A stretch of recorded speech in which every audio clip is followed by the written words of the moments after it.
Hello everyone, welcome back to my YouTube channel, and today I'm going to be giving my match predictions for week 38 Premier League fixtures, and the moment has finally arrived. The end of the Premier League season is coming right now, and it's been a marvellous, entertaining, dramatic end to the Premier League season. It has been a testament to how great the Premier League season has been, because we still have the top 4 battle, the relegation battle, and even the Premier League title battle still up for grabs going into the last game. I don't know if the Premier League has been this entertaining for years or even decades, because we have so many rivalries, so many teams competing for specific positions this season, because there's still so much to play for, and we've got some extraordinary games. Can Liverpool beat Wolves at home and potentially become Premier League champions?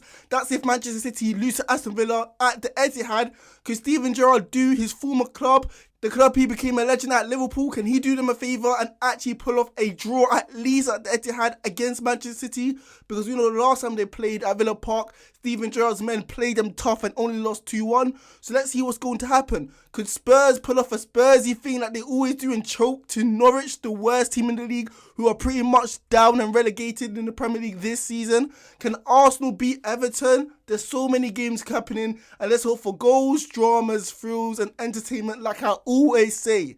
However, before going into the video and give my predictions, you know what I'm going to say. Make sure you guys like, comment, and hit that big subscribe button right there. And make sure you guys give me your own predictions of what's going to happen. So the first game I'm going to be predicting is Liverpool versus Wolves. And if Liverpool beat Wolves, like I said in my introduction, and Manchester City drop points to Aston Villa, Liverpool can complete their treble and win the Premier League. I know there's going to be eyes watching and gazing at the result between Manchester City versus Aston Villa, but Liverpool, the fans, the players, they can't really focus on that, because we must do our job against a resilient Wolves side who we know have one of the best defences in the Premier League, who have not been conceding that many goals. Look at the teams they faced: Chelsea, Manchester City, even Liverpool. They have played us tight, they've played us tough, and even if they have lost those certain games, it's not like they've been blown away. They've stayed in games against Liverpool the last time at Molineux, so Liverpool can't be thinking they can put their feet up and they've pretty much sealed the result against Wolves, because we know Wolves can potentially cause an upset and potentially win this game.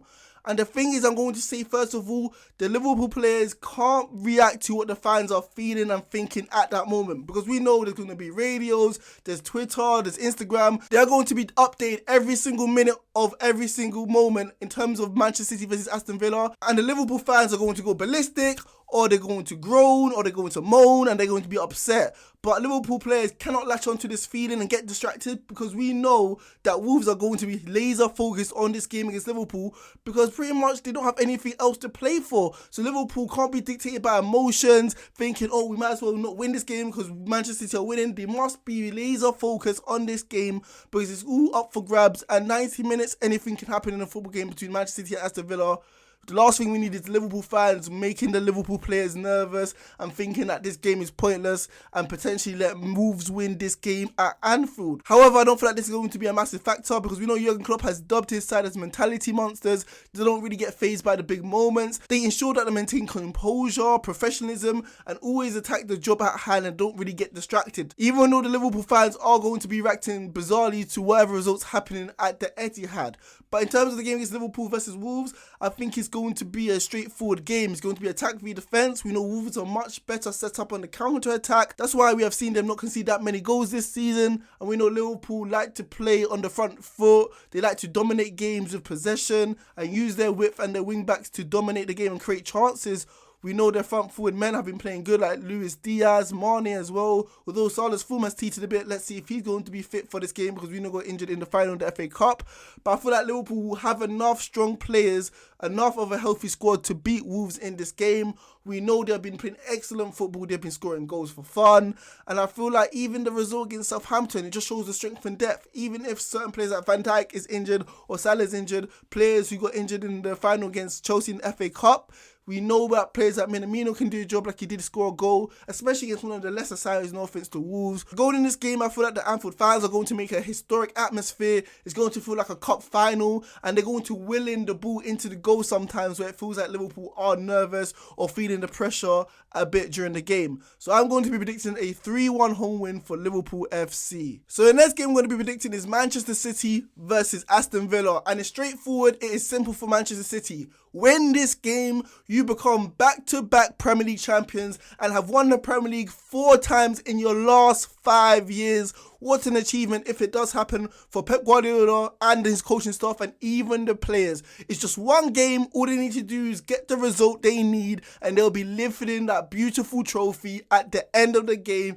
in their home stadium in front of the fans. However, I don't think it's going to be an easy game against Steven Gerrard's men, Aston Villa. And we saw the last time they played against the top team, Liverpool, they frustrated us. They were very aggressive in the midfield with players like McGinn and the other players in and around Liverpool, stopping players like Keita, Henderson, building up from the back in terms of the midfield. And Liverpool really struggled to build momentum during that game and were only able to win by 1 goal against Aston Villa. I feel like Aston Villa and Steven Gerrard are going to make it very tough. The physicality, they're going to use their strength to literally try stifle Manchester City in the midfield battle, make sure they can't build a rhythm or flow in terms of their tiki-taka football with world-class players like Bernardo Silva and Kevin De Bruyne on the ball, and really frustrate them and make it not easy for them to create any real chances.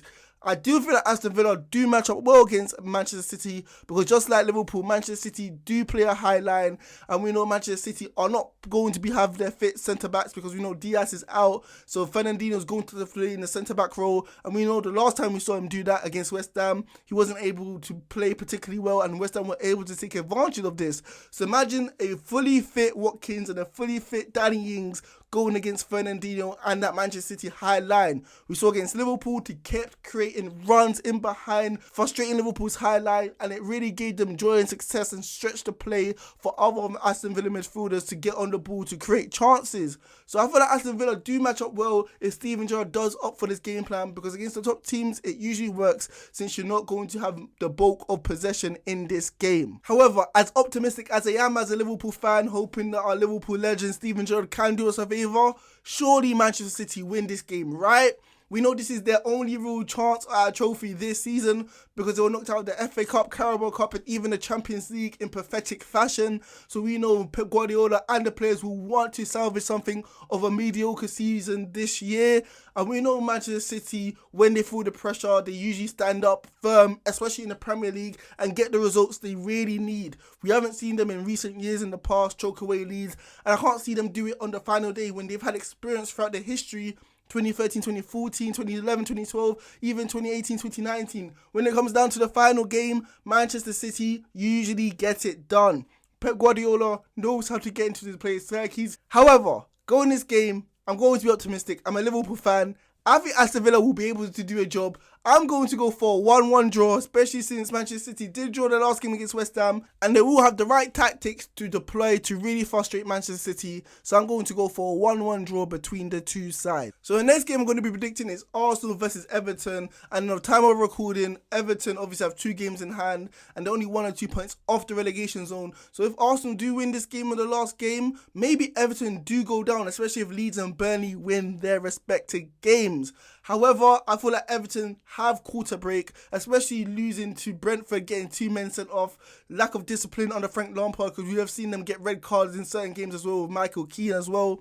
So that's something to look forward to this season and next. However, in terms of the game against Arsenal, they could not have picked a better opponent in this time. I feel like right now, Arsenal are mentally fragile. Those 2 embarrassing, humiliating defeats are just going to psychologically damage those Arsenal players, especially since they are very inexperienced, not knowing what it feels like to go for a top 4 battle. Not only losing 3-0 embarrassingly to their North London rivals and giving them a chance to get to a top 4 race, they have also lost 2-0 against Newcastle. And as a Liverpool fan, I know how it feels like when you lose certain games. Not games during the period of a season, but the games, the most crucial and important games, when you know there's so much on the line and you lose it. It's going to be so hard for these players to recover. Players like Smith Rowe, who had his hands in his face at the end of the game, in disbelief, in shock of how they lost to Newcastle. Saka, Odegaard, these young, youthful, energetic players, they're just not going to be able to lift their heads up in enough time against a team like Everton,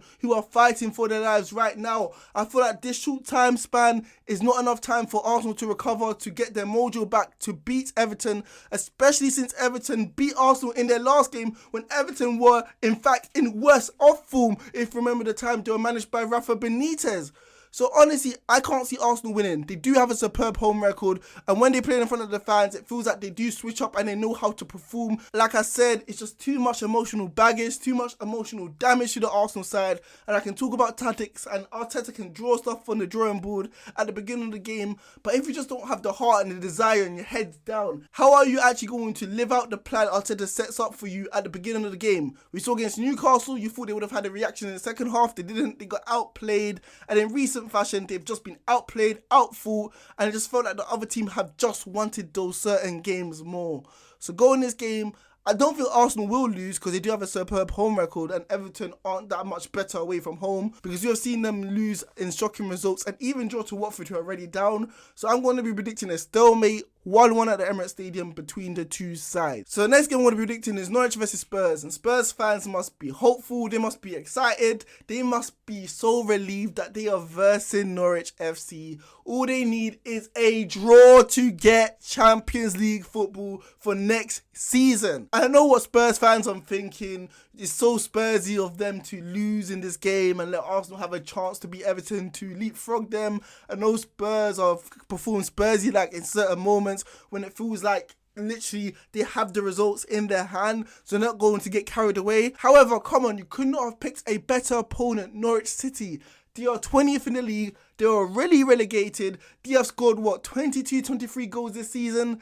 Son alone has scored 22 goals this season, I think, or 21 goals as a player for Tottenham Hotspur. So him alone has scored the same amount of goals as the Norwich players have this season. So it's not like Norwich have the quality in terms of players to actually hurt Spurs and actually win this game, do they? Because we know they have not won in their last 6 games. They're bottom of the league for a reason. Teams have been picking up results against them for fun. So there's no way Spurs can lose this game, especially under Antonio Conte, who has literally turned their fortunes around, picking that club up when they were 9th in the Premier League, transforming them to a team which are finishing right now in the 4th place. I feel like the aura, the belief in that team is now different. They actually have the spirit to compete and actually feel like they're not scared to lose. They're actually more motivated to win now. I can see that mentality shift, and I think they're going to be able to win this game. Little added motivation, obviously, that Son is going for the Golden Boot race this season. We saw how distraught he was coming off against Arsenal, I believe, in his last game. And we know Spurs are a quality team, and they have been playing well this season in the last few games or so, winning 4 of their last 5 games, getting draws against Liverpool, obviously beat Man City home and away. I feel like Tottenham will be able to get the job done, and I feel like that curse of being Spursy just for this season is going to be relieved, and they are going to be able to get this W, especially against a very poor Norwich side who are playing for absolutely nothing. I am going to go for a standard 2-0 victory for Tottenham Hotspur in this game. So the last game I'm going to be predicting is Brentford versus Leeds, and we know Leeds desperately need the 3 points if they have any chance of staying up in the Premier League race this season. And I feel like right now they are pretty much the favourites. We know their rivals of time of recording, Burnley and Everton, got extra games in hand, and Leeds have played 1 more, but they are only 1 point safe in terms of the relegation fight. So if Burnley pick up a point against Aston Villa or whoever they play in the next game, we know Leeds have a great chance of getting relegated or so. So going in this game, I feel like Leeds players must be laser focused in terms of this game, and they must take this attitude of thinking that they must win. However, this game against Brentford is not going to be easy. I know pundits love to use that cliche and phrase, which is true, that certain players will be on the beach because there's nothing to play for. But we know Brentford, this is their first time in the Premier League for how many years? How many decades? So the Brentford players have extra motivation to seal off one of their greatest seasons in their history of a club to try and beat Leeds. We know at home they have been sturdy, they have been tough against top teams like Liverpool, Tottenham, Arsenal, nicking results against all of those sides. So we know Brentford ain't no easy task to beat at their home stadium. Ever since the introduction of Eriksen, like I said in previous videos, he just adds a different dimension. His ability to cross the ball provides them with more versatility when it comes to set pieces, and even in open play, his creativity, his eye for a pass is literally creating chances and wonders for players like Ivan Toney up front in that striker position. Everton, Brentford are coming off an impressive win, coming down 2-1 against Everton, imagine, at Goodison Park. So I feel like their confidence is flying and they're going to have the correct mentality and the right confidence and the great spirits going into this game. And the fact that Leeds have not won in their last 6 games or so isn't doing them any good, and I feel like they'll be struggling in this game against Brentford. I don't feel like they'll be able to get the win, even though they desperately need it, and I feel like it's going to be a party atmosphere for the Brentford players who are going to say goodbye to their fans who have been so extraordinary and loyal at home, giving them that extra boost throughout certain games in their home fixtures this season. So I'm going to be predicting a 2-1 victory for the home side Brentford, and I honestly think Leeds will get relegated. I think Burnley will have enough in their last 2 games to get 2 points to leapfrog them, and I feel like the last 2 results for Everton isn't even going to be a factor because I feel like Leeds will not be able to win their last game to leapfrog them anyway.